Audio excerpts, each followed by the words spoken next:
तो दोस्तों फिर आ रही है एक बड़ी खबर, पर इसके बारे में बताने से पहले आपको बता दें कि वीडियो के अंत में कई और खबरें हैं जो कि आपके काम की हो सकती हैं। तो आइए बिना देर किए वीडियो को शुरू करते हैं और देखते हैं ये बड़ी खबर। तो दोस्तों आज तारीख हो गई है 26 दिसंबर की, साथ ही में दिन है सोमवार का, वहीं हिंदी तारीख है शुक्ला चतुर्थी और महीना चल रहा है पौष का। तो आइए बिना देर किए फटाफट से जानते हैं आज की ताजा खबरें और मुख्य समाचार। दोस्तों आज के मुख्य समाचार में फिर से बड़ी खबर आ रही है कोरोना वायरस को लेकर। जानकारी के मुताबिक यूपी के आगरा में चीन से लौटा एक व्यक्ति कोरोना पॉजिटिव पाया गया है। बताया गया उसके जांच सैंपल को अब जीनोम सीक्वेंसिंग के लिए भेज दिया गया है। असल में ये एक कारोबारी है। जानकारी के मुताबिक स्वास्थ्य विभाग की टीम अभी हाल ही में इस कारोबारी के घर पे पहुंची। साथ ही बताया गया है उसके संपर्क में आने वाले लोगों को भी ट्रेस किया जा रहा है, यानी कि ढूंढा जा रहा है और फिर उन लोगों की भी जांच की जाएगी। बात यह है कि ये आगरा का कारोबारी अभी हाल ही में चीन से लौटा है। इसी की वजह से ऐसी आशंका जताई जा रही है कि वो उसी कोरोना के वेरिएंट से संक्रमित हो सकता है जो कि अभी चीन में तबाही मचा रहा है, यानी कि BF.7 से। तो अब जैसे ही जीनोम सीक्वेंसिंग की रिपोर्ट आ जाएगी वैसे ही पता चल जाएगा ये कारोबारी कोरोना के किस वेरिएंट से संक्रमित है। साथ ही बताया गया है वहीं दूसरी ओर कानपुर में भी एक युवक कोरोना पॉजिटिव पाया गया है। साथ ही जानकारी के मुताबिक अभी हाल ही में एक दिन पहले मेरठ में 5 साल के बच्चे की रिपोर्ट कोरोना पॉजिटिव आई थी। वैसे तो दोस्तों अभी अपने देश में रोजाना ही 100, 150 या 200 कोरोना के मामले सामने आ रहे हैं, लेकिन जो अभी हमने आपको 3-4 नए मामलों की जानकारी दी, तो इन नए मामलों के केस में कोरोना का नया वेरिएंट हो सकता है जो कि अभी चीन समेत दुनिया के कई देशों में तबाही मचा रहा है। तो जाहिर बात है देश में इसी कोरोना के खतरे को देखते हुए केंद्र सरकार अलर्ट हो गई है। ताजा जानकारी के मुताबिक केंद्रीय स्वास्थ्य मंत्री डॉक्टर मनसुख मांडविया ने कहा है कि चीन, जापान सहित 5 देशों से आने वाले यात्रियों के लिए RT-PCR टेस्ट जरूरी होगा, यानी कि कोरोना की जांच रिपोर्ट। साथ ही बताया गया अगर इन देशों के किसी भी यात्री में कोरोना के लक्षण पाए जाते हैं या टेस्ट पॉजिटिव पाया जाता है तो इन लोगों को क्वारंटाइन कर दिया जाएगा, बिल्कुल पहले की तरह। साथ ही कोरोना को लेकर एक और जानकारी आई है जिसमें ये बताया गया है कि कोरोना ने अब बिहार में भी दस्तक दे दी है। जानकारी के मुताबिक बिहार के बोधगया में इन दिनों विदेशों से काफी संख्या में श्रद्धालु आ रहे हैं। तो जानकारी के मुताबिक इसी कड़ी में इनमें से आए 33 विदेशियों की सर्दी खांसी की शिकायत पर कोरोना संक्रमण चेक करने के लिए RT-PCR जांच करवाई गई है। अब जांच रिपोर्ट आने के बाद इनमें 5 विदेशी लोगों को कोरोना से संक्रमित पाया गया है, वहीं 28 विदेशी नेगेटिव पाए गए हैं। आसान शब्दों में कहें तो कोरोना का नया वेरिएंट बिहार में भी दस्तक दे सकता है। आइए दोस्तों अब अगली खबर में जानते हैं कि बीते रोज लगभग 24 घंटे में अपने देश भर में कितने कोरोना के नए मामले सामने आए, कितने लोग कोरोना से ठीक हुए और कितने लोगों की जान गई। तो भारत सरकार के अपने पोर्टल MyGov.in की तरफ से ये जानकारी साझा की गई है और बताया गया है कि बीते रोज लगभग 24 घंटे में 226 नए मरीज मिले हैं कोरोना वायरस के। वहीं इसी दौरान 198 लोग ठीक हुए हैं कोरोना वायरस से। साथ ही में इसी दौरान केवल एक व्यक्ति की जान गई है देश भर में कोरोना वायरस की वजह से। वहीं अब देश में एक्टिव केसों की संख्या 3424 हो गई है, यानी कि अभी देश भर में इतने कोरोना वायरस के मरीज हैं। वहीं दोस्तों कोरोना वायरस को लेकर चीन से एक दिल दहला देने वाली खबर आ रही है। जानकारी के मुताबिक चीन में कोरोना से हालात बदतर होते जा रहे हैं। ताजा जानकारी के मुताबिक इसी बीच बीते रविवार को चीन के नेशनल हेल्थ कमीशन ने कहा है कि वो आज से कोरोना के केसेस की जानकारी नहीं देगा। आसान शब्दों में कहें तो अब चीन की तरफ से नए कोरोना के मामलों और संक्रमण से हुई मौतों का डेटा नहीं दिया जाएगा। हालांकि चीन की हेल्थ एजेंसी पिछले 3 सालों से हर दिन कोरोना केसेस की डेली रिपोर्ट जारी करती थी। दोस्तों वैसे आप नहीं जानते हैं तो आपको बता दें, चीन में इस महीने के शुरुआती 20 दिनों में 24 करोड़ से ज्यादा नए मामले कोरोना वायरस के सामने आ चुके हैं। आप हमारे मुख्य समाचार रोजाना देखते होंगे तो आपको पता होगा कि अभी हाल ही में बीते मंगलवार को चाइना में केवल एक दिन में 3 करोड़ 70 लाख से ज्यादा नए मरीज आए थे कोरोना वायरस के, जो कि अपने आप में ही एक डरा देने वाला आंकड़ा है। हालांकि ये जानकारी ब्लूमबर्ग की एक रिपोर्ट में दी गई थी, यानी इतनी बड़ी मात्रा में आंकड़े चीन की तरफ से ऑफिशियल तौर पे जारी नहीं किए गए थे।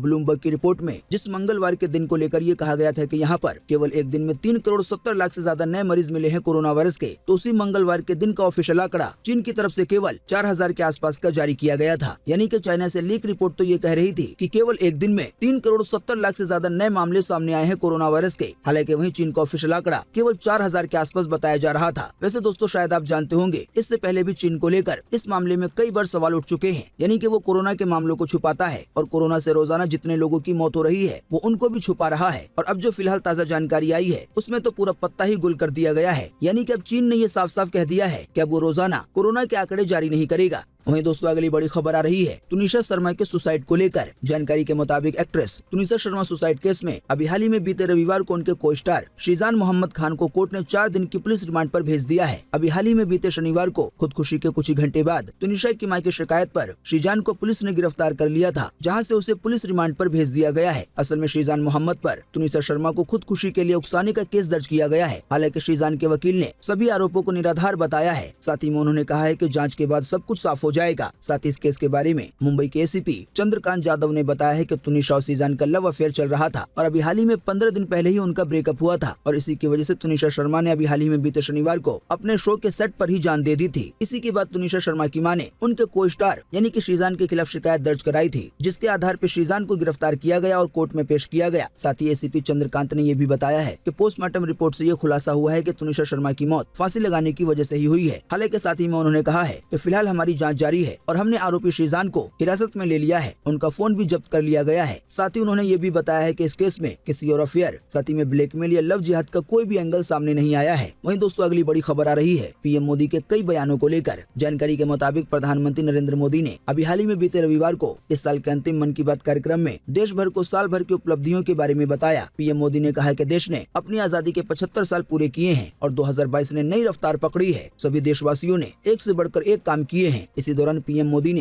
कोरोना से जुड़ी सावधानियों के बारे में भी बताया। पीएम मोदी ने कहा मास्क पहनने और सैनिटाइजेशन का ध्यान रखें, हम सावधान रहेंगे तो सुरक्षित भी रहेंगे। दोस्तों अगली खबर के बारे में बताने से पहले आपको बता दें कि हमारे चैनल सब कुछ सीखो जानो पर अभी एक इनामी ऑफर चल रहा है, जिसके तहत हर गुरुवार को किसी एक यूजर को इनमें से कोई एक गिफ्ट दिया जा रहा है, जिसे आप अभी अपनी स्क्रीन पे देख रहे हैं। दोस्तों इस इनामी ऑफर में हिस्सा लेना बड़ा ही आसान है। इस मुख्य समाचार के वीडियो को शुरू से अंत तक देखना है। साथ ही दोस्तों अभी तक अगर आपने हमारे इस चैनल सब कुछ सीखो जानो को सब्सक्राइब नहीं किया है तो सब्सक्राइब करके बेल का आइकन जरूर दबाना है। बेल का आइकन दबाना सबसे मेन है। अगर आपने पहले से सब्सक्राइब कर रखा है और बेल का आइकन नहीं दबाया है तो आप इसे ध्यान से ऑन कर लें। वहीं दूसरा काम है इसी वीडियो को लाइक और शेयर करना। तो जो भी यूजर इन कामों को करेंगे तो इन्हीं में से किसी एक विनर को हर गुरुवार को इनमें से कोई एक गिफ्ट दिया जाएगा। आसान शब्दों में कहें तो हर गुरुवार को एक नए विनर का ऐलान किया जाएगा। वहीं दोस्तों अगली बड़ी खबर आ रही है ट्विटर के डाटा लीक को लेकर। जानकारी के मुताबिक माइक्रो ब्लॉगिंग साइट ट्विटर के लगभग 40 करोड़ यूजर्स का डेटा चोरी हो गया है। जानकारी के मुताबिक ये डाटा एक हैकर्स द्वारा चोरी किया गया है और डार्क वेब पर यानी कि इंटरनेट की काली दुनिया पर इसे बिक्री के लिए भी उपलब्ध करा दिया गया है। बताया गया चोरी हुए डाटा में यूजर्स का नाम, साथ ही में ईमेल आईडी, फॉलोअर्स की संख्या, यहाँ तक के फोन नंबर भी शामिल है। एक मीडिया रिपोर्ट के अनुसार इस डेटा लीक में भारतीय सूचना एवं प्रसारण मंत्रालय और अमेरिकी स्पेस एजेंसी नासा के अकाउंट का भी डाटा शामिल है। वहीं दोस्तों अगली बड़ी खबर आ रही है फ्लू को लेकर। जानकारी के मुताबिक ठंड के इस मौसम में सर्दी जुकाम और इन्फ्लुएंजा के मरीज बढ़ गए हैं। इस बारे में डॉक्टर्स का कहना है इस साल ओपीडी में पिछले 2 सालों के मुकाबले इन्फ्लुएंजा के मरीज ज्यादा आ रहे हैं। बताया गया अब इस कंडीशन में कई लोग काफी ज्यादा कंफ्यूज हैं कि फ्लू शॉट यानी कि फ्लू की वैक्सीन लगवाएं या फिर कोरोना की वैक्सीन। दरअसल अभी देश के ज्यादातर लोगों ने कोरोना वैक्सीन की बूस्टर डोज यानी कि वैक्सीन की तीसरी खुराक नहीं ली है। हालांकि अब कोरोना के कहर को देखते हुए बहुत सारे लोग इस तीसरी खुराक को लेना चाहते हैं। ऐसे में वो कंफ्यूज हैं कि फ्लू का वैक्सीन लिया जाए यानी कि सर्दी जुकाम के लिए वैक्सीन या फिर कोरोना की वैक्सीन। तब इस कंफ्यूजन का जवाब डॉक्टर की तरफ से दे दिया गया है। दैनिक भास्कर की तरफ से ये जानकारी साझा की गई है और बताया गया है कि 2-3 वैक्सीन एक साथ लगवाना कोई नई बात नहीं है। छोटे बच्चों को कई तरह की वैक्सीन एक साथ लगाई जाती है। इसी की वजह से अगर आप फ्लू शॉट और कोरोना की वैक्सीन एक साथ लगवा लेते हैं तो इसमें कोई भी परेशानी नहीं होगी। दोस्तों अगर आप नहीं जानते हैं कि फ्लू शॉट क्या होता है तो आपको बता दें, फ्लू शॉट या फ्लू जैब एक वैक्सीन है जो हमारे शरीर को इन्फ्लुएंजा के वायरस से बचाती है। वहीं दोस्तों अगली बड़ी खबर आ रही है अपने देश के प्रलय मिसाइल को लेकर। जानकारी के मुताबिक भारत चीन सीमा विवाद के बीच रक्षा मंत्रालय ने अपने देश के प्रलय नाम के मिसाइल को चीन और पाकिस्तान से लगी बॉर्डर पर तैनात करने का फैसला किया है। असल में अभी हाल ही में बीते रविवार को मंत्रालय ने आर्म फोर्सेस के लिए 120 प्रलय बैलिस्टिक मिसाइल खरीदने की परियोजना को मंजूरी दे दी है। जानकारी के मुताबिक ये पहली बार होगा जब किसी बैलिस्टिक मिसाइल को स्ट्रेटेजिक कैंपेन के तहत तैनात किया जाएगा। बताया गया इस मिसाइल के जरिए 150 से 500 किलोमीटर दूर तक आसानी से टारगेट को निशाना बनाया जा सकता है। वहीं दोस्तों अगली बड़ी खबर आ रही है देश के कई राज्यों में शीतलहर चलने को लेकर। जानकारी के मुताबिक दिल्ली समेत लगातार चौथे दिन यानी कि बीते रोज सुबह सुबह घना कोहरा छाया रहा। जम्मू कश्मीर, उत्तराखंड, हिमाचल प्रदेश, पंजाब, हरियाणा से लेकर बिहार तक देश के ये 11 राज्य शीतलहर की चपेट में हैं। इसी बीच ये ताज़ा जानकारी आई है जिसमें ये बताया गया है कि ठंड की वजह से बिहार में 2 और लोगों की जान चली गई है। इसी शीतलहर को देखते हुए हमने आपको अपने बीते रोज के मुख्य समाचार में बताया था कि बिहार में सभी स्कूलों को 31 दिसंबर तक के लिए बंद कर दिया गया है। इसी कड़ी में एक ताज़ा जानकारी आई है जिसमें ये बताया गया है कि मौसम विभाग के अनुसार आज से 1 हफ्ते के दौरान हिमाचल प्रदेश, उत्तराखंड, राजस्थान, बिहार, पश्चिम बंगाल, सिक्किम और साथ ही में त्रिपुरा में रात या सुबह के समय घना कोहरा छाए रहने की संभावना है। साथ ही बताया गया इन राज्यों में अगले 2 दिनों में सर्दी और बढ़ सकती है। साथ ही जानकारी के मुताबिक पंजाब, हरियाणा, उत्तर प्रदेश, झारखंड, साथ ही में बिहार में भी घना कोहरा छाया रहेगा और कहीं कहीं पे बारिश भी हो सकती है। जाहिर बात है इसकी वजह से ठंड का एहसास और ज्यादा होने लगेगा। वहीं देश की राजधानी दिल्ली में 26 दिसंबर को तापमान 4 डिग्री तक गिर सकता है, यानी कि यहाँ पर भी खूब कड़ाके की ठंड का एहसास होगा। दोस्तों आप इस वीडियो के नीचे कमेंट बॉक्स में कमेंट करके बताएं कि आपके जिले में अभी कैसी ठंडी पड़ रही है।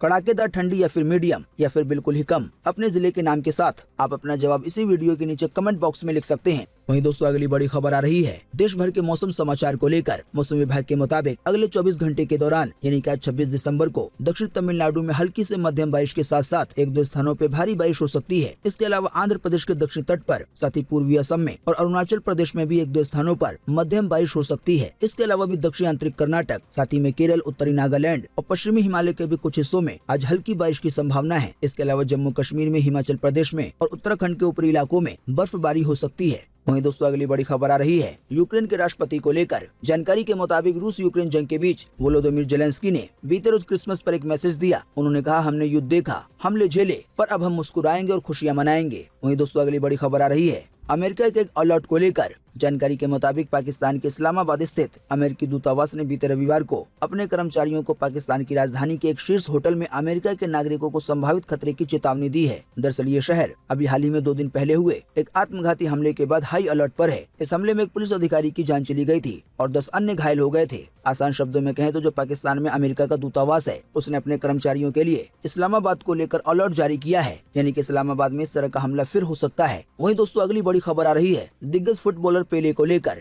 जानकारी के मुताबिक फुटबॉल के ऑल टाइम ग्रेट प्लेयर पेले की हालत अभी नाजुक है। जानकारी के मुताबिक ब्राजील के यह महान फुटबॉलर इस समय एक अस्पताल में मौत से जूझ रहे हैं। उन्हें स्पेशल निगरानी में रखा गया है। जानकारी के मुताबिक उनके स्वास्थ्य में लगातार गिरावट हो रही है। जाहिर बात है इसी की वजह से अस्पताल में उनके 200 परिजन उनसे मिलने के लिए पहुंच रहे हैं। जानकारी के मुताबिक पेले की उम्र 82 साल है और वो कैंसर की बीमारी से जूझ रहे हैं। वहीं दोस्तों अगली बड़ी खबर आ रही है अमेरिकी कोर्ट के एक फैसले को लेकर। जानकारी के मुताबिक अमेरिका में रहने वाले सिखों के लिए दोहरी खुशखबरी आई है। बताया गया अमेरिका की कोर्ट ने कहा है कि पगड़ी पहनने और दाढ़ी रखने की वजह से सिखों को मरीन कॉर्प्स में भर्ती होने से नहीं रोका जा सकता। जानकारी के मुताबिक कोर्ट ने 3 सिख युवकों की याचिका पर सुनवाई करते हुए ये बात कही है। वहीं दूसरी ओर नॉर्थ कैलिफोर्निया के लोधी सिटी में माइकी होती को सर्वसम्मति से मेयर चुना गया है, यानी कि जिनको मेयर चुना गया है उनके पेरेंट्स पंजाब से अमेरिका गए थे। वहीं दोस्तों अगली बड़ी खबर आ रही है कांग्रेस की भारत जोड़ो यात्रा को लेकर। जानकारी के मुताबिक अब कांग्रेस की भारत जोड़ो यात्रा 9 दिन का ब्रेक लेगी और 3 जनवरी से फिर यात्रा की शुरुआत करेगी और अब भारत जोड़ो यात्रा का अगला पड़ाव होगा यूपी। फिलहाल अभी ये दिल्ली में है। वहीं दोस्तों अगली बड़ी खबर आ रही है राज्यों की विकास दर को लेकर। जानकारी के मुताबिक वित्तीय वर्ष 2021-22 में आर्थिक विकास दर के मामले में राजस्थान देश के दूसरे स्थान पर है। बड़ी बात यह है कि राजस्थान ने डबल डिजिट 11.04% की विकास दर हासिल की है। वहीं विकास के मामले में पहले स्थान पर आंध्र प्रदेश है, जहां की विकास दर 11.43% है। साथ ही इसी कड़ी में एक और जानकारी आई है जो चौंकाने वाली है। बताया गया है देश के टॉप 5 राज्यों में भाजपा शासित कोई राज्य नहीं है, यानी कि वित्तीय वर्ष 2021-22 में देश के जिन 5 राज्यों ने आर्थिक मामले में काफी अच्छे से विकास किया है, तो इन 5 राज्यों में एक भी राज्य बीजेपी की सरकार वाली नहीं है। वहीं दोस्तों अगली बड़ी खबर आ रही है तिहाड़ जेल में बंद आम आदमी पार्टी के नेता सत्येंद्र जैन को लेकर। जानकारी के मुताबिक अब सत्येंद्र जैन की सुविधाओं में कटौती की जाएगी। बताया गया बाहरी लोग इनसे मिलने नहीं आ पाएंगे। असल में जेल मैनुअल के उल्लंघन के बाद ये फैसला लिया गया है। उम्मीद करते हैं इससे आपको काफी कुछ जानकारी मिली होगी। हम बस इसके बदले में आपसे इतना ही चाहते हैं कि आप इस वीडियो को लाइक कर दें और शेयर कर दें, क्योंकि आपका लाइक और शेयर करना ही होता है हमारी मेहनत का फल। वीडियो देखने के लिए आपका बहुत बहुत धन्यवाद। Thanks for watching.